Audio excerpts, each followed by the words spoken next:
सतपुर गांव में एक लड़का चमन रहता था। उसकी नई नई सरकारी नौकरी लगी थी। वह जल विभाग में पानी के टैंकर का ड्राइवर था। एक दिन चमन के ऑफिसर ने चमन से कहा, चमन, ये टैंकर लेकर तुम्हें सतपुर गांव हर रोज जाना है। वहाँ पानी की बहुत समस्या है। वहाँ के लोग बहुत परेशान हैं। आप बिल्कुल परेशान ना हो साहब, मैं पानी संभाल कर ले जाऊंगा। चमन के गांव में पहुंचते ही गांव वाले खुश हो जाते हैं और एक एक कर पानी भरने लगते हैं।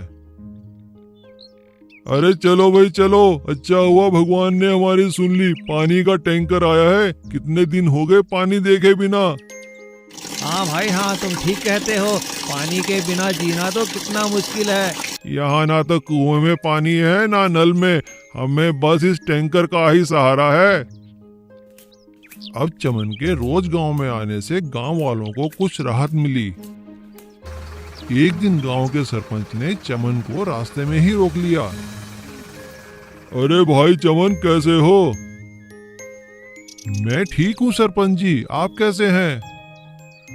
क्या बताऊं भाई, तुम तो जानते ही हो, पानी की किल्लत और फिर ये उम्र। इतनी दूर जहां तुम टैंकर लगाते हो वहां से पानी लाना बहुत मुश्किल है। हाँ तो कहिए, मैं आपकी क्या सहायता कर सकता हूँ? अरे तुम रोज मेरे घर के सामने से गुजरते हो। 5 मिनट यहीं टैंकर रोक दिया करो, मैं सारा पानी भर लिया करूंगा। मैं इसके बदले तुम्हें पैसे भी दूंगा। चमन के मन में लालच आ जाता है। अच्छा तो ठीक है सरपंच जी, आप मुझे 500 रुपए दे दिया कीजिए। और हाँ, मैं रोज नहीं, एक दिन छोड़कर आपके पास टैंकर खाली कर दिया करूंगा। और अब चमन ऐसा ही करने लगा और गांव में एक दिन छोड़कर दूसरे दिन पानी आता था, जो कि गांव वालों के लिए पूरा नहीं पड़ता था। गांव वाले टैंकर के आने से पहले ही वहां लाइन लगाने के लिए झगड़ने लगे। अरे उठाओ यहाँ से अपना मटका, पहले मैं आया था। अरे अरे हटा अपनी बाल्टी, पहले मैं आया था। झगड़ा इतना बढ़ गया कि अगले दिन सभी गांव वाले सरपंच के पास पहुंचे और तभी चमन टैंकर लेकर वहां आ पहुंचा और जोर जोर से चिल्लाने लगा, अरे ओ सरपंच जी, जल्दी से पैसे लाओ, टैंकर खाली करो, इससे पहले कि कोई देख ले। लेकिन टैंकर से उतरते ही उसने देखा कि सभी गांव वाले वहीं खड़े थे। अच्छा तो ये बात है, हमें रोज पानी क्यों नहीं मिल रहा। हाँ हाँ, अब समझ में आया, ये सरपंच को पानी बेच रहा है। मारो इसको। चमन किसी तरह जान बचाकर वहां से भाग जाता है। सभी गांव वाले मिलकर चमन की शिकायत उसके ऑफिसर से करते हैं। चमन को नौकरी से निकाल दिया जाता है और उसकी जगह एक ईमानदार ड्राइवर को गांव में पानी की सप्लाई करने की ड्यूटी दे दी जाती है। लखनपुर नाम के शहर में महेश नाम का एक ऑटो ड्राइवर रहता था। वह बहुत ही लालची था और लोगों से रेट से भी कई गुना ज्यादा पैसे लेता था। एक दिन एक लड़का अपनी माँ के साथ बस स्टैंड पर खड़ा बस का इंतजार कर रहा था। महेश अपना ऑटो लेकर वहां से गुजरा।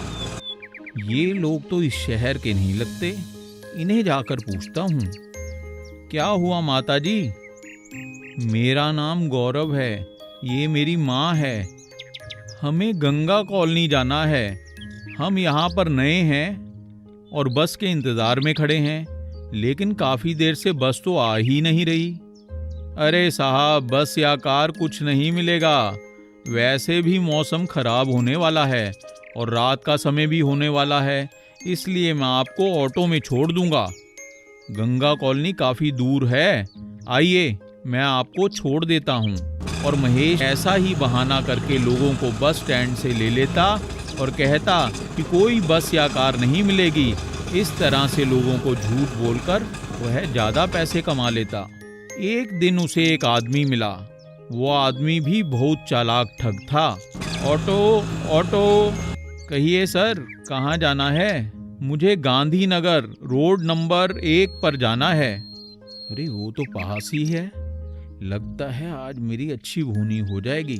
पर सर वह तो बहुत दूर है। अच्छा यह बताओ कि कितनी दूर है? जी करीब 20 किलोमीटर दूर है। आप चलिए, जो भी मीटर से बिल बनेगा आप मीटर से 20 रुपया ज्यादा दे देना। आदमी ऑटो में बैठ जाता है। जी 500 रुपये का बिल तो हो ही जाएगा। अरे मैंने कौन से इसे पैसे देने हैं, जितना मर्जी बिल बना ले। अच्छा भैया आप चलो। महेश ने पूरे शहर का चक्कर लगाकर 500 रुपये का बिल बना दिया। अरे भाई तुमने तो पूरे शहर का ही चक्कर लगवा दिया, पर सारी रोड तो एक ही जैसी लग रही है। वह समझ गया कि महेश उसे ठग रहा है। जब ऑटो सिग्नल पर रुका तो उस आदमी ने ऑटो से निकलकर 10 रुपये रखे और वहां से चला गया। महेश उसके पीछे भागा। सिग्नल पर ऑटो छोड़ जाने की वजह से उसका चालान कट गया। ट्रैफिक पुलिस वाले ने उसे डांटा तो महेश समझ गया कि आज वो फंस गया है। फिर उसे समझ में आया कि जैसे वह लोगों को रोज चूना लगाता है, आज किसी और ने उसे चूना लगा दिया। आज उसे दर्द का एहसास हो रहा था। उस दिन के बाद वह ईमानदारी से ऑटो चलाने लगा। अगर हम किसी को धोखा देंगे तो बदले में हमें भी धोखा ही मिलेगा। बिजली बाइक। मदन एक छोटे से कस्बे में रहता था। मदन का एक छोटा सा गैराज था। वह लोगों की गाड़ियां ठीक करके अपना खर्चा चलाता था। एक दिन मदन किसी काम से शहर गया। शहर की चकाचौंध देखकर वो हैरान हो गया। अरे बाप रे, शहर में इतनी गाड़ियां चलती है। हमारे कस्बे में तो केवल 10-12 ही गाड़ियां हैं। लोगों के पास तो स्कूटर और बाइक अधिक हैं। तभी मदन ने देखा कि एक कार सड़क के किनारे खड़ी है। लगता है यह कार खराब हो गई है, जाकर इनकी मदद करता हूँ। मदन उस कार के पास पहुंचकर उसके मालिक से पूछता है, भाई साहब नमस्कार, मैं एक कार मैकेनिक हूँ। क्या आपकी कार खराब हो गई है तो मैं आपकी कुछ मदद करूँ?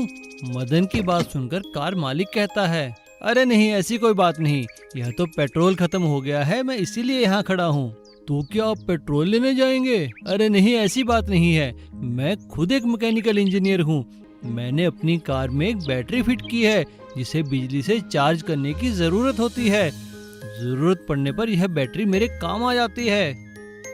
वह कैसे? देखो भाई, जिस तरह हम अपने फोन को बिजली से चार्ज करके उसे घंटों चला लेते हैं, उसी तरह बैटरी कार में भी लग सकती है, जिसे बिजली से चार्ज करके उस कार को जब जरूरत पड़े चलाया जा सकता है। मैं भी वही करता हूँ। मदन यह सुनकर हैरान हो जाता है और वहाँ खड़ा होकर उस आदमी को बैटरी चालू करते देखता रहता है। वह आदमी अपनी कार को बैटरी से चलाकर वहाँ से चला गया। यह देखकर मदन के दिमाग में एक विचार आता है, अरे जिस तरह इसने अपनी कार में बैटरी फिट की, ऐसी बैटरी बनाना तो मेरे बाएं हाथ का खेल है। क्यों ना मैं भी गांव जाकर ऐसी ही बैटरी बनाऊं और लोगों की बाइक में लगाऊं, मेरा काम और चल सकता है। मदन ने गांव जाकर ऐसा ही किया और उसने सबसे पहले अपनी बाइक में बैटरी लगाई। यह देखकर सभी गांव वाले हैरान हो गए। अरे वाह मदन, तुमने तो बैटरी से बाइक चला ली है। इसका मतलब है तुम्हें अब कभी पेट्रोल डालने की जरूरत नहीं पड़ेगी। यह तो बड़ी कमाल की बात है भाई, मेरी बाइक में भी बैटरी लगा दो। हाँ हाँ कमल भाई, मैं जरूर लगाऊंगा। इस तरह गांव के सभी लोगों ने अपनी बाइक में बैटरी लगवाना शुरू कर दिया। इसके दो फायदे हुए, एक तो मदन का काम चल निकला और दूसरे गांव का प्रदूषण लेवल भी कम हो गया, कि बैटरी वाले वाहन से कोई प्रदूषण तो होता ही नहीं है। और आसपास के सभी लोग भी मदन को बिजली बाइक वाले मदन के नाम से जानने लगते हैं। सुरेश शहर में कॉलेज से पढ़ाई पूरी कर कई सालों बाद गांव लौटा था। पूरे गांव ने उसका खुले दिल से स्वागत किया। गांव के सरपंच ने सुरेश से कहा, बेटा सुरेश, तुम्हारा इस गांव में स्वागत है। तुम इस गांव के सबसे पढ़े लिखे इंसान हो। हमें तुम पर बहुत गर्व है। अब तुम्हारा आगे क्या करने का इरादा है? यह सब तो आपकी दुआओं का असर है चाचा जी। मैं सोचता हूँ कुछ दिन अपने गांव में ही रहूं। और सुरेश गांव में ही रहने लगता है। एक दिन सुरेश अपने भाई रजत के साथ खेतों पर जा रहा था। तभी धूल मिट्टी में खेलते बच्चों को देखकर उसने रजत से पूछा, रजत, ये बच्चे यहाँ ऐसे ही खेलते हैं क्या? हाँ भैया, और कहाँ जाएंगे? यहाँ पे शहरों की तरह बड़े पार्क तो होते नहीं है ना? हाँ, तुम ठीक कहते हो। शहर में तो बहुत बड़े बड़े पार्क होते हैं और उनमें झूले भी लगे होते हैं। तभी सुरेश की नजर एक कोने के खेत में पड़े एक हेलीकॉप्टर पर पड़ती है। अरे रजत, ये हेलीकॉप्टर यहाँ कैसे आया? भैया, 1 साल पहले खराबी की वजह से इस हेलीकॉप्टर को यहाँ उतारा गया था, लेकिन यह ठीक नहीं हो पाया, तब से यह यहीं पड़ा है। इसके मालिकों ने भी कहा है कि हम इसे यहाँ से नहीं ले जा सकते। यह आप गांव वालों के लिए एक सौगात है। खेत में पड़े हेलीकॉप्टर और आसपास की सुंदर जगह को देखकर सुरेश के मन में एक विचार आता है। अगले दिन सुरेश गांव के सरपंच से पूछता है, चाचा जी नमस्कार। अरे आओ सुरेश बेटा आओ, कैसे हो, कैसे आना हुआ? चाचा जी, मैंने कल वहाँ पे हेलीकॉप्टर को देखा। मैं सोचता हूँ क्यों ना उस हेलीकॉप्टर का कुछ करूँ। क्या करोगे बेटा, उड़ तो हो सकता नहीं। चाचा जी, आप कुछ लोगों को मेरी मदद के लिए दे दीजिए, फिर आप देखिए कि मैं कैसे उस जगह की काया पलट करता हूँ। ठीक है बेटा। सुरेश अगले ही दिन से काम में लग जाता है। सभी लोग मिलकर हेलीकॉप्टर के आसपास की जगह को साफ करते हैं और उसे काफी सुंदर बना देते हैं। सुरेश गोल्डन कलर मंगाकर पूरे हेलीकॉप्टर को गोल्डन रंग से रंग देता है और उसमें चढ़ने उतरने के लिए सीढ़ियां लगा देता है।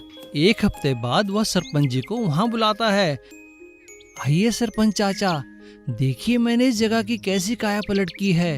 अब हमारे गांव के सभी बच्चे यहाँ खेल सकते हैं। ये देखिए हेलीकॉप्टर, आप यहाँ से सीढ़ी से चढ़िए, बीच में हेलीकॉप्टर में बैठिए और दूसरी तरफ से स्लाइड हो जाइए।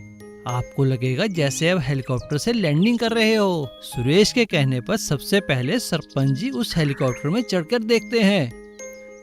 अरे वाह बेटा, तुमने तो इस जगह की काया ही पलट कर दी।